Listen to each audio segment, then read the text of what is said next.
দেশের প্রথম বিদ্যুৎচালিত দ্রুতগতির গণপরিবহন মেট্রো রেল।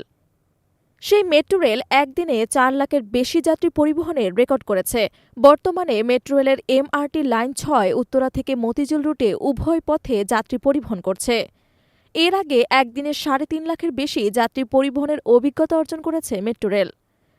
শুক্রবার রাত ১১টার দিকে মেট্রো রেল পরিচালনাকারী প্রতিষ্ঠান ঢাকা ম্যাস ট্রানজিট কোম্পানি লিমিটেডের ভেরিফাইড ফেসবুক পেজে বিষয়টি জানানো হয়।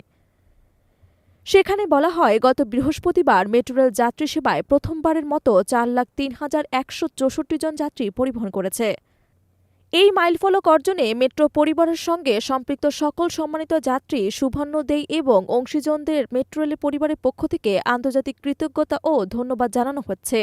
আরও বলা হয়, এ মহতী লক্ষ্য অর্জনে সার্বিক নির্দেশনা ও পরামর্শ প্রদানের জন্য সড়ক পরিবহন ও মহাসড়ক বিভাগের উপদেষ্টা মোহাম্মদ ফাউজুল কবির খান এবং সিনিয়র সচিব জনাব মোহাম্মদ এহসানুল হকের প্রতি আন্তরিক ধন্যবাদ ও কৃতজ্ঞতা।